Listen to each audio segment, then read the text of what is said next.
Notre Dame number 1, West Virginia number 3. Only the 8th time in the last 50 years 2 unbeaten, untied teams have met in a bowl game to decide the national championship.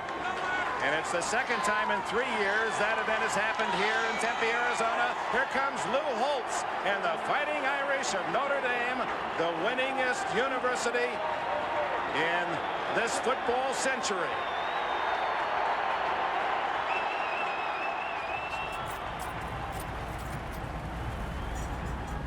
So here we are, heading to the clinic, treatment day 25. I've got 10 more left, 7 weeks. I've got 4 chemos under my belt. I need at least 5, they're telling me.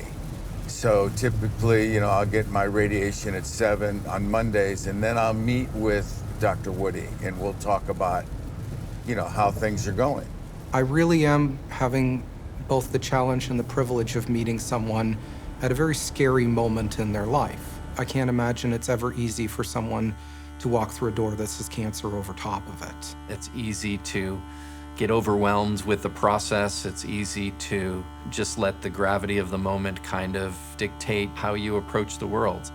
That fear of not knowing what to anticipate, what to expect, what the likely outcomes are in a case like his. Each week to me is game week, and the opponents are getting tougher, let me tell you. But I'm determined to make it to the playoffs, and the playoffs to me is a win.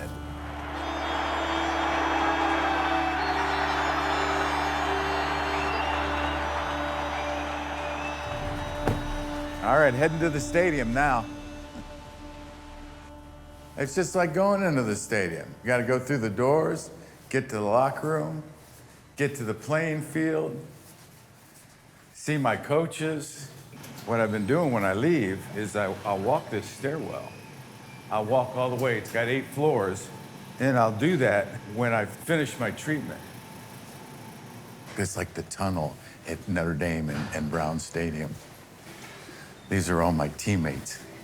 Most patients are going to be diagnosed and are going to meet with a surgeon because the surgeons are often the ones who are going to do the initial assessments, recommend the initial biopsies, and start the workup, the staging of a cancer so that way we can categorize that cancer and how we might think about and frame the treatment. Every patient is very different in the sense of the tumors are very different, the comorbidities may be very different, and so it's all very personalized. But essentially, you have to break it down in terms of what you anticipate the effects of the various treatment options to be and help that to kind of guide the decision making. I've often wanted to run 40s down this hallway here, do a little backpedaling. That's what it reminds me of.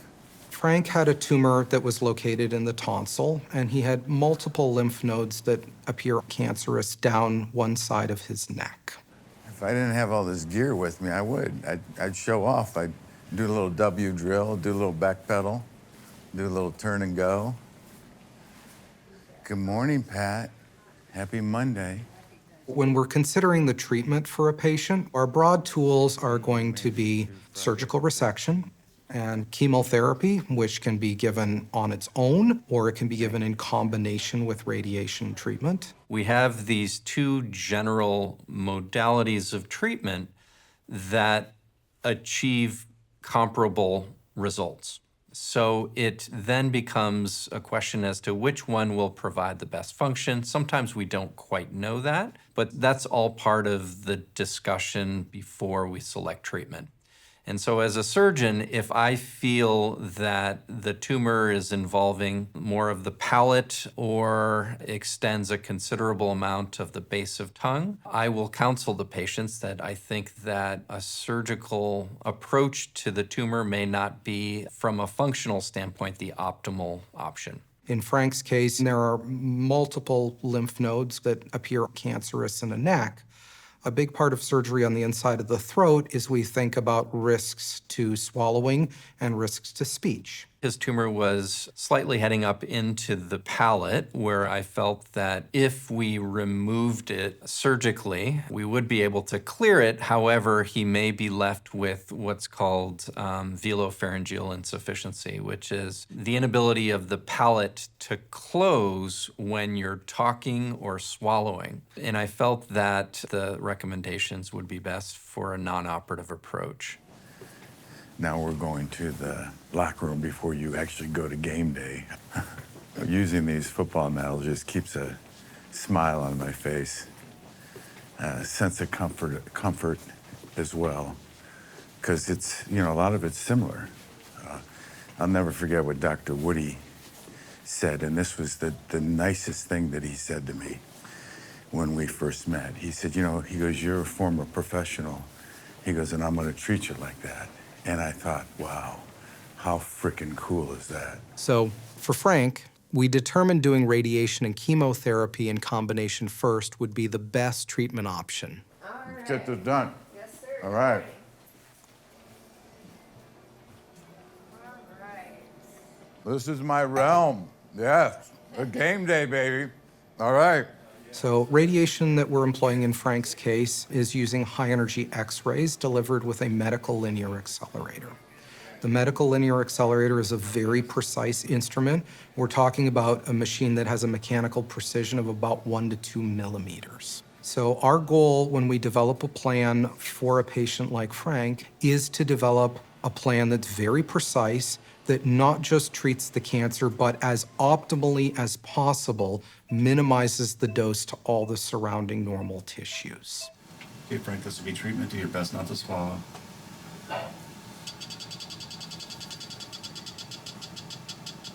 The area in black here is what we're treating. The machines going in and out, blocking the areas that we don't want and treating what we do want.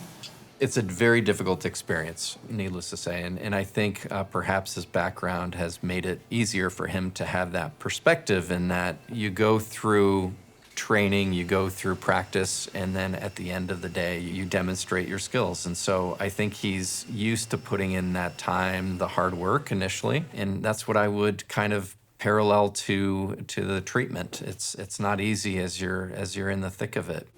So now I go to the nurse's station, see Dr. Woody. Still feeling okay? Well, I'm feeling a little queasy. I know my weight's down a lot. Okay. I'm just glad I'm here. Right? Well, considering, I think I'm doing okay.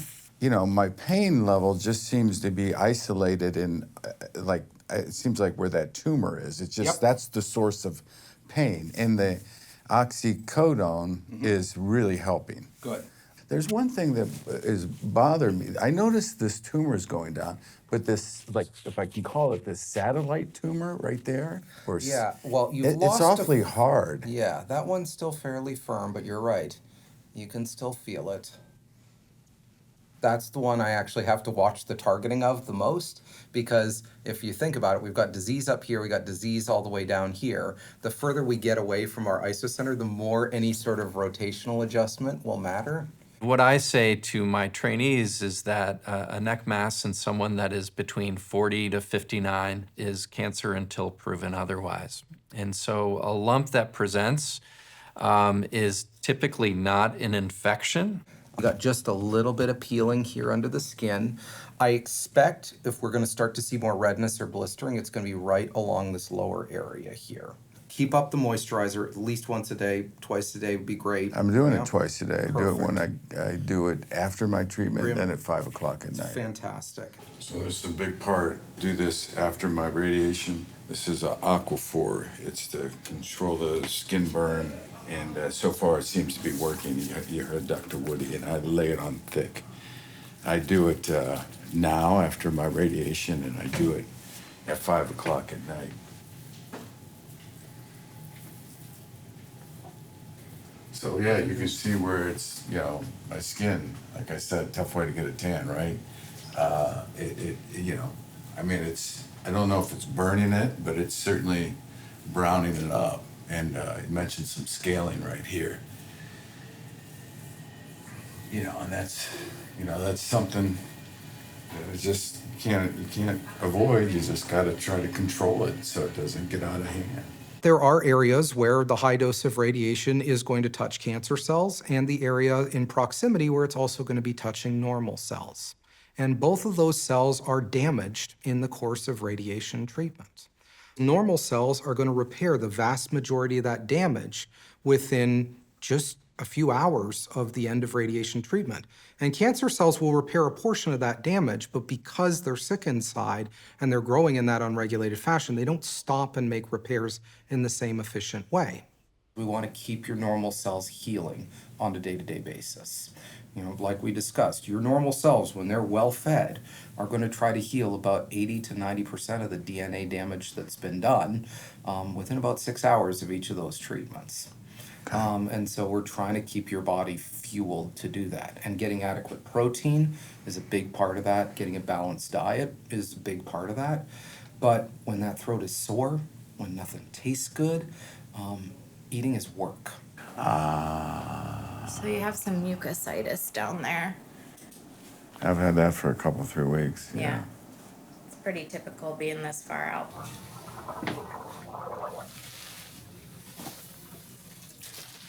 So that's my gargle with my baking soda and salt. It's important for the mucositis to control that. I really don't want that to get out of hand. And it's not healthy for me to swallow that. And now I'm gonna go drink a ton of water. That's my routine. They want to see me get 64 ounces of water in. This is 16 ounces, so I'm gonna do 32 right now. This is still not an easy treatment for patients to go through. Radiation, because it's an aimed and shaped and sculpted treatment, is going to have side effects that are focused on the area where we're treating. Chemotherapy is very different. Chemotherapy is infused in through an IV, so we're talking about a drug that's now going to travel through the body, and wherever blood supply goes, you would expect there to be some drug. The thing that I need to talk to the oncologist about is my nausea. It's just that nausea, man. After 72 hours, it just frickin' It kicks up. whacks me upside the head. Are you having any vomiting at all, or No, just the nausea? no, just the nausea. Okay. He's a robust guy who's in good shape, who's active, who's working out well, and he's a candidate for the best drug, and that is a drug called cisplatin. It is a drug that for many years was very difficult to give because it makes people very, very nauseous. And it is only in the last 20 to 30 years that our drugs to control the nausea have gotten good enough that we've been able to make better use of this drug today. It's always good when you see them putting something in your body and they've got to gown up for it. I'm getting ready for the juice. Yeah. What's wonderful about working with someone who is as determined as Frank is he follows the instructions to take really good care of his throat, from his saltwater baking soda rinses to the probiotic lozenges, the pain medications, to stay ahead of the worst of the side effects. And those people are going to recover quicker. I'm glad that I'm getting the 5th chemo, but I know what's in store for the next couple of weeks. Typically, we will follow patients to monitor their recovery and their healing after treatment in the first 3 months, where we're going to do CAT scans of the neck, we're going to do PET scans, and if PET scans are favorable, the odds of cure are very good. If there's a persistence in the lymph node that was detected either by physical examination or by PET CT, then I talk to him about removing the lymph nodes from the neck. And depending on where it is in relation to certain structures, I counsel them in terms of what potential side effects they could have. And our goal for our patients is we want them to be cured, but we also want to get them as much as possible back to normal life. It's easy to get overwhelmed with the process. It's easy to just let the gravity of the moment dictate how you approach the world and really be dejected and overwhelmed. But I think it's how you approach it. And I think Frank is a great example of how I try to counsel my patients, and that, yes, it's difficult, but at the end of the day, we look for the best outcome, and I'm confident that we'll get there. We're still living in an imperfect world where we have a treatment that has a very good chance of cure, but we don't have a crystal ball. We don't get to predict the future. Right. But I know at the end of the day that I've got a patient who is doing everything that they're supposed to be doing at every step along this process. Okay. I will call that a tie.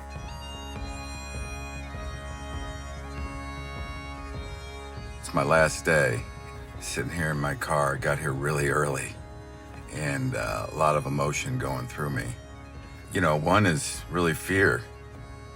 You know, leaving the clinic, because I know I'm getting great care and I'm getting better. And then when I leave, it's, you know, like you're being on your own, and it's up to you. You know, you got to trust yourself. And that's when it's all about the people in your lives that have influenced you, you know, beginning with my parents. And I was thinking about my dad on the way in, and what a great dad he was, and great mom, great family. That's why that's so important. And the family that I have now, my wife, the kids, my friends, Rhiannon and Mason, my friends. That's why it's important to have that support, and the clinic. Find that love in your life. And then, you know, starting with yourself, love yourself, and make all the difference in the world. So, thank you for being a part of my journey. And, you know, I guess, I don't know. I don't want this to be the end, so stay tuned. All right, peace out.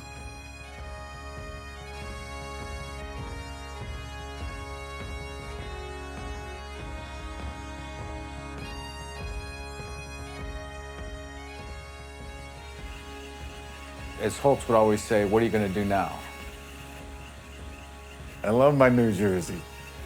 Yeah. Give a shout out to all my guys there with Holtz's Heroes, Dave Butler, Wes Pritchett, Reggie Brooks. We talked about, you know, doing this documentary and you know, bringing awareness to the masses, you know, especially my demographic. And just bringing awareness, you know, catching early. We want to catch everything early. It's like the quarterback and receiver. You want to throw on time. And there it is, the final seconds tick away, and Notre Dame will duly celebrate a national championship. No doubt, the Irish are #1.